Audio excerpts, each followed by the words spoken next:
كذا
mengurus pilihan raya,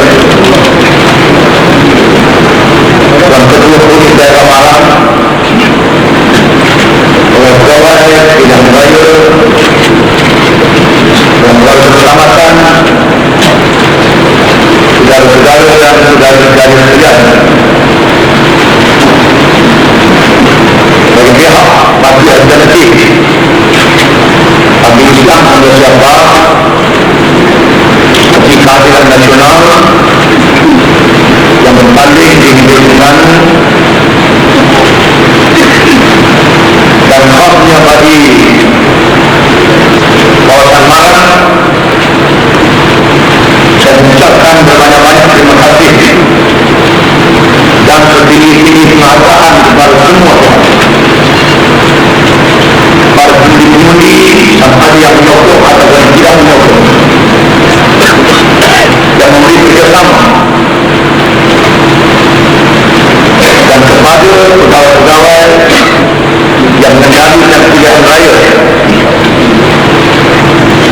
dengan sebaik-baik dan selicin-licinnya, kepada pegawai keselamatan yang mengendalikan urusan keselamatan, kepada semua pihak saya mengucapkan setinggi-tinggi terima kasih dan penghargaan, dan kepada seluruh rakyat saya mengucapkan supaya bersyukur kepada Allah Subhanahu wa Ta'ala yang telah mengurniakan pilihan raya berjalan dengan baik, dan oleh kerana Parti Islam Malaysia Siapa diberi mandat untuk memerintah negeri Terengganu. Saya juga ingin menjelaskan dan menyatakan bahawa kami adalah kerajaan dan pemimpin kepada semua rakyat dan bertanggungjawab untuk melakukan keadilan. Kami minta supaya rakyat menerima hakikat pilihan raya ini dengan baik dan berkenan, dan marilah kita bekerjasama untuk melayarkan perjalanan negeri kita dengan cara yang sebaik-baik, mudah-mudahan diberkati oleh Allah. Dan bagi pihak pimpinan Parti Alternatif yang memimpin di Terengganu, bagi menyatakan kesyukuran kepada Allah Subhanahu wa Ta'ala, saya mengisytiharkan besok adalah cuti umum.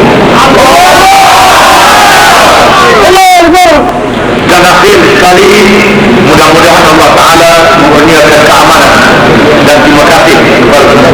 Sekian, terima kasih. Wassalamualaikum warahmatullahi wabarakatuh.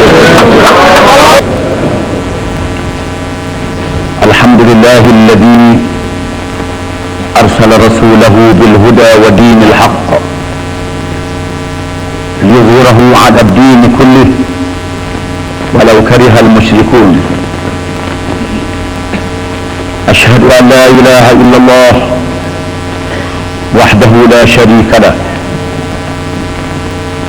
wa ashhadu anna Muhammadan 'abduhu wa rasuluh. Allahumma salli wa sallim wa barik ala habibina wa syafi'ina wa zukhrina Muhammad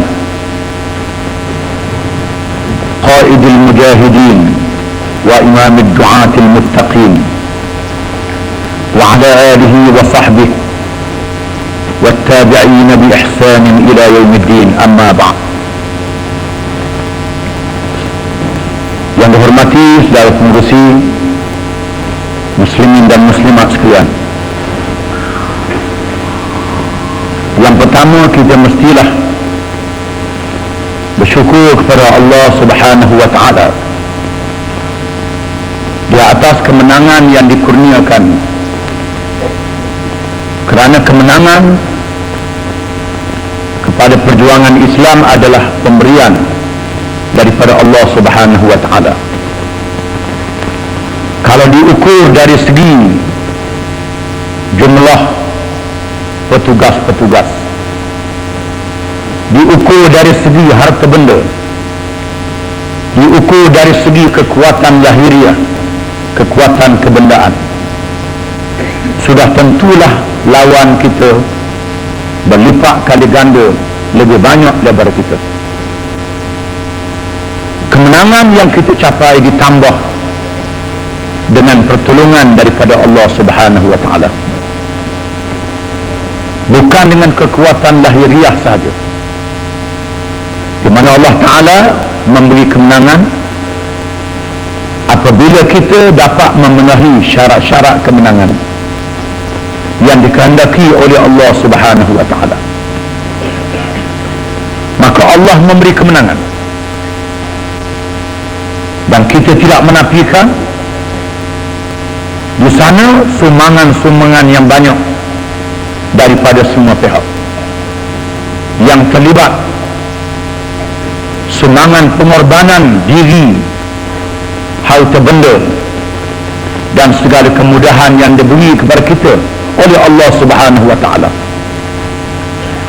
yang dilakukan oleh semua golongan tua, golongan muda, muslimin dan muslimat, golongan semua peringkat, semua kalangan, semua pihak. Dan ini juga adalah satu kekuatan yang kita tak nafikan, satu kekuatan yang sangat berharga, yang sangat bernilai, yang diberi berkat oleh Allah, yang diberi kelebihan yang berlipat ganda oleh Allah Subhanahu wa taala,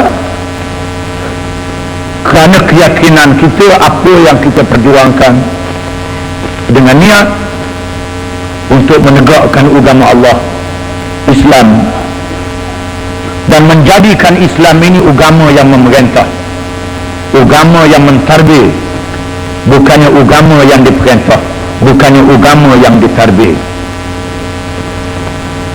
Dan bagi pihak parti Islam Sembilan Siapas, saya mengucapkan terima kasih kepada semua, sama ada yang dekat, yang jauh, yang datang daripada seluruh pelosok tanah air untuk mengucap tahniah. Semuanya ada sumbangan kepada kemenangan PAH di Terengganu. Ada yang menghantar derma mereka, dan ada yang memberi doa mereka walaupun dari jauh.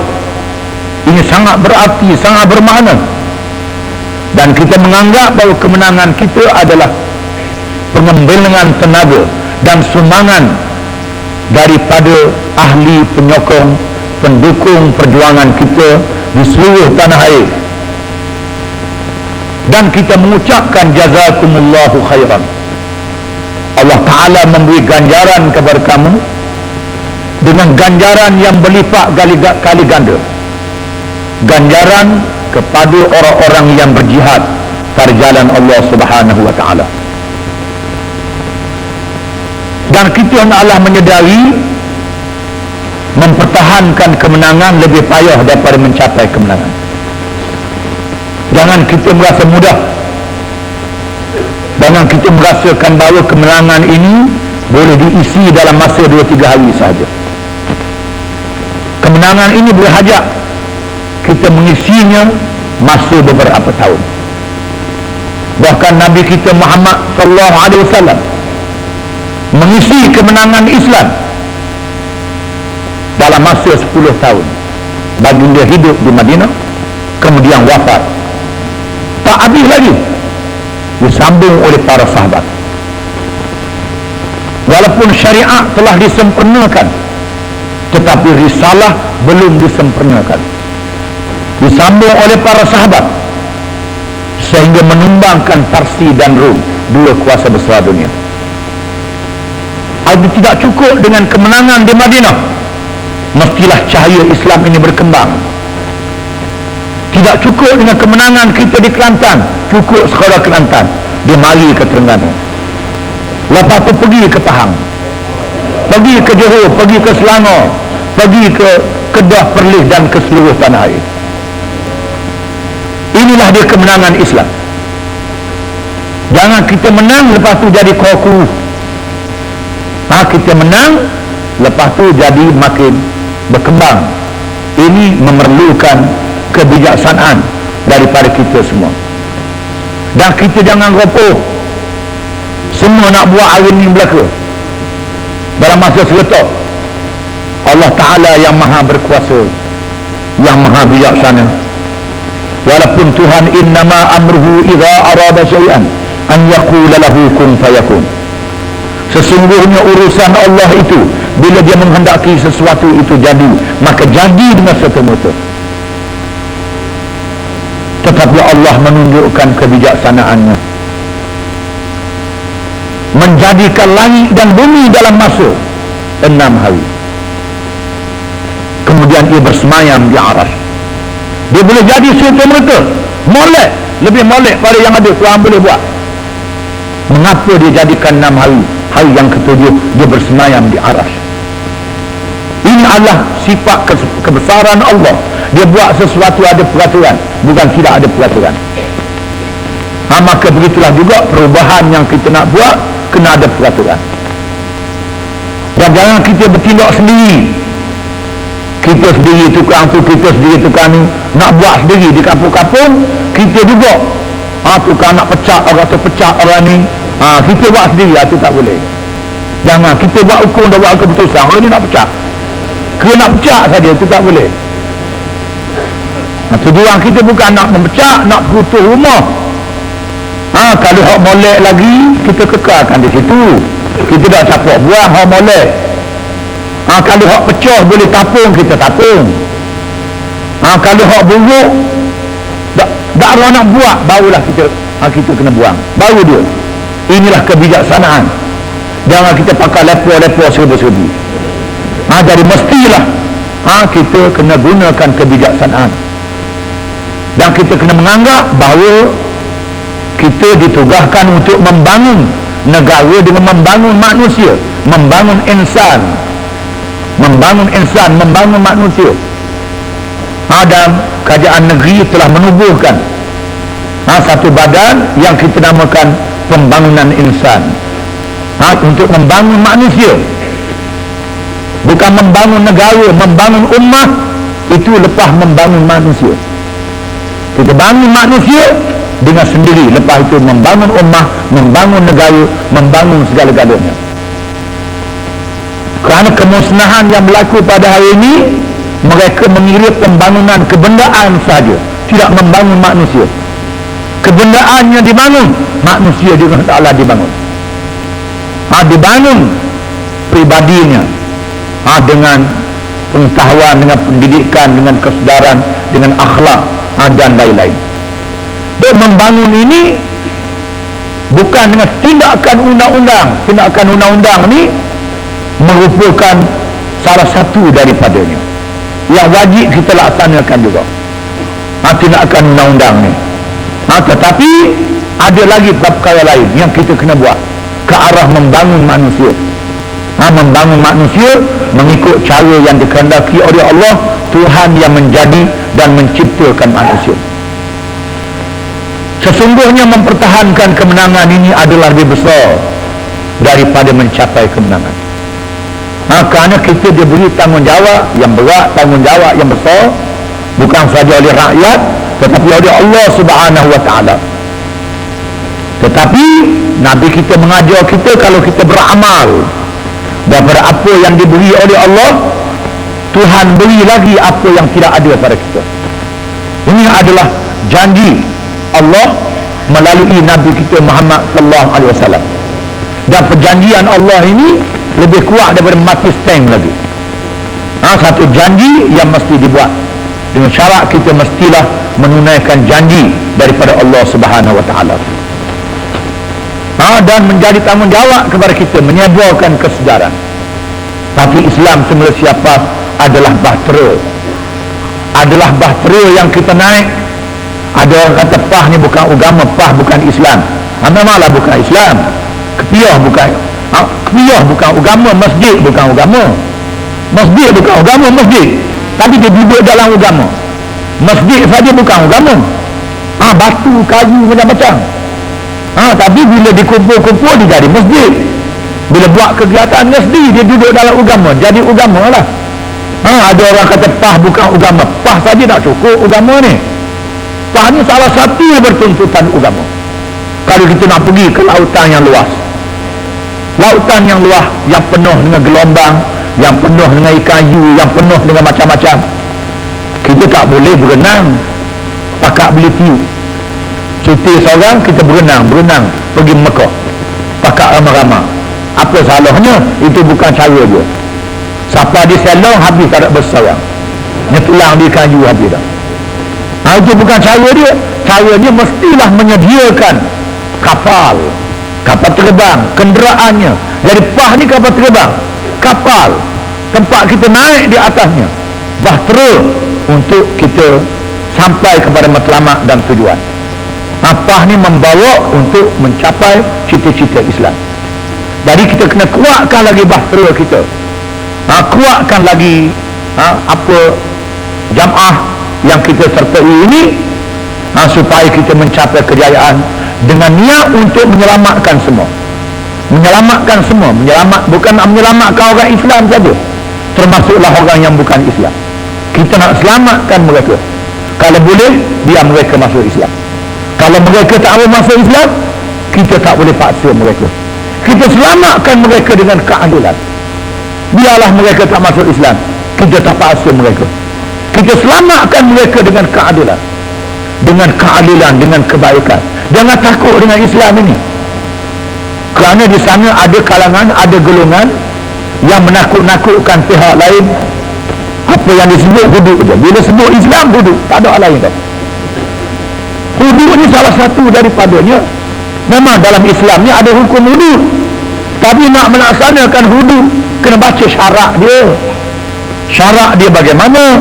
Mestilah kena ada sebuah negara yang berdaulat, sebuah negara yang bebas, yang mempunyai kekuasaan yang sepenuhnya, yang kita tahan. Kemudian cukup saksi, cukup syarat, cukup macam-macam. Kemudian sebelum itu banyak lagi hal-hal yang lain.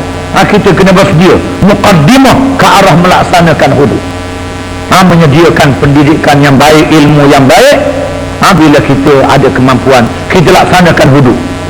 Bukan hudud ni bila orang curi di rumah kita igak ambil golok kerak tangan sendiri. Bukan cara dia. Bila anak kita berzina, rejang sendiri. Itu bukan. Mesti melalui mahkamah. Mahkamah ni bukan kat kapung. Kena ada negara yang berdaulat. Dan wajib kita laksanakan. Kita mesti berjuang. Mesti berjuang menuju ke arah melaksanakan hukum Allah. Yang penting bukan nak kerak tangan orang, nak rejam orang. Yang penting ialah orang berhenti daripada melakukan maksiat, berhenti daripada melakukan dosa, di mana undang-undang salah satu daripada obatnya. Di sana ada obat-obat yang lain. Ada obat-obat yang lain. Macam doktor nak berubat orang sakit, sama je. Ada orang sakit, dengan kita beritahu pada dia tinggal pantang larang, tak payah makan ubat. Dia buat pantang larang, tak boleh makan tu, tak boleh ni, baik sakit dia. Ada jenis orang sakit, kita nak berubat dia, kena beri obat. Obat macam mana pun dia boleh makan belakang, tak selesai masalah. Ada jenis orang sakit yang kalau beri obat hot sedap dia nak makan, dia kena nak obat hot sedap. Kena ubah obat mani-mani. Sebab tu di hospital pun ada obat hot jenis mani. Itu terjual orang begitu. Kalau obat pahit dia tak makan, beri obat biar mani-mani. Maka harga mani pun buh dalam pisang, biar dia telang, biar beri bahan-bahan yang membolehkan. Ada jenis orang sakit kena berkah baru boleh buat obat. Ni sakit gila ni kena berkah. Jadi macam tu ada juga. Jadi kita kena faham sendirilah bagaimana kita nak mengobati penyakit-penyakit ini. Inilah perkara yang kita kena sedar. InsyaAllah dalam masa 5 tahun sama-sama kita menjalankan tugas kita masing-masing bagi menjayakan amanah yang diberi oleh Allah. Sekali lagi saya mengucap syukur kepada Allah dan mengucapkan penghargaan, terima kasih kepada semua. Mudah-mudahan Allah Ta'ala memberi pahala kepada kita semua. Aqulu qawli hadha wa astaghfirullahal azim li wa lakum. Wassalamualaikum warahmatullahi wabarakatuh. Oleh kerana saya dipilih menjadi pemimpin di dalam negeri ini, saya mengharapkan bahawa pemilihan itu bukan kerana wang dan duit, Pemilihan itu bukan kerana takut kepada kejahatan. Pemilihan itu ialah kerana mereka melihat supaya saya memikul amanah. Walaupun saya bukan menjadi orang yang terbaik, terutamanya apabila saya mendengar sabda Rasulullah sallallahu alaihi wasallam, innaha la amanah wa innaha la khizyun wa nadamah illa man akhadhaha bihaqqiha. Sesungguhnya amanah kepimpinan ini akan membawa kecelakaan dan penyesalan pada hari kiamat, kecuali mereka yang menerimanya dengan haknya. Saya mengharapkan supaya saya menerimanya dengan haknya, bukan membawa penyesalan dan kecelakaan pada hari kiamat. Oleh kerana itu, saya mengambil berkat daripada apa yang dilakukan oleh generasi yang dididik oleh Rasulullah sallallahu alaihi wasallam. Sebaik saja mereka dipilih menjadi pemimpin, mereka berucap di atas mimbar dan menyatakan kepada rakyat. Di antaranya ucapan Sayyidina Abu Bakar As-Siddiq radhiyallahu anhu, saya menjadikan ucapannya ucapan saya untuk mengambil berkat daripadanya. Abu Bakar menegaskan, ayyuhan nas, inni wullitu alaikum wa lastu bi khairikum, fa in ahsantu fa'inuni wa in asa'tu faqawwimuni. As-sidqu amanah wal kadhibu khiyanah, al-qawiyyu fiikum dha'ifun 'indi hatta akhudha al-haqqa minhu, wad-dha'ifu fiikum qawiyyun 'indi hatta akhudha al-haqqa lahu. Ma taraka qaumun al-jihad illa 'ammahum Allah bid-dhull wal fasad. Ati'uni ma ata'tu Allah wa rasulahu, fa idza 'asaytu Allah wa rasulahu fala ta'ata li 'alaikum. Wahai saudara-saudara, saya telah dipilih menjadi pemimpin kamu. Saya bukanlah orang yang paling baik, yang terbaik di kalangan kamu. Sekiranya saya dalam keadaan baik dan betul, tolonglah saya. Sekiranya saya dalam keadaan terpesong dan menyeleweng, perbetulkanlah saya. Benar adalah amanah, bohong adalah khianat. Kita tidak mahu ramainya orang-orang yang mengampu di kalangan umat Islam. Orang-orang yang bercakap benar, yang betul kata betul, yang salah kata salah. Orang-orang yang kuat di kalangan kamu adalah lemah di sisiku, sehingga aku mengambil haknya yang diambil dengan cara yang tidak benar. Dan orang-orang yang lemah di sisi kamu adalah kuat di sisiku, sehingga aku mengembalikan haknya. Dan tiadalah sesuatu kaum yang meninggalkan jihad, malaikat Allah menurunkan bala yang umum kepada kaum itu. Walaupun kita telah menjadi kerajaan dan pemerintah, kewajipan jihad adalah terus dilaksanakan. Kalau meninggalkan kewajipan ini, maka umat akan menimpa bala yang umum. Taat kepada saya selagi saya taat kepada Allah dan Rasulnya. Sekiranya saya tidak taat kepada Allah dan Rasul, jangan taat kepada saya. Itulah ucapan yang saya pegang untuk menjadi iktibar, dan itulah ucapan yang wajib kepada kita untuk mengambil iktibar, supaya kita menjadi umat yang diberkati oleh Allah, dan kita dapat melaksanakan sebuah negara dan kerajaan yang disifatkan oleh Allah baldatun tayyibatun wa rabbun ghafur, negara yang baik, yang makmur, yang mendapat keampunan daripada Tuhan yang Maha Pengampun. Tadi menjadi awam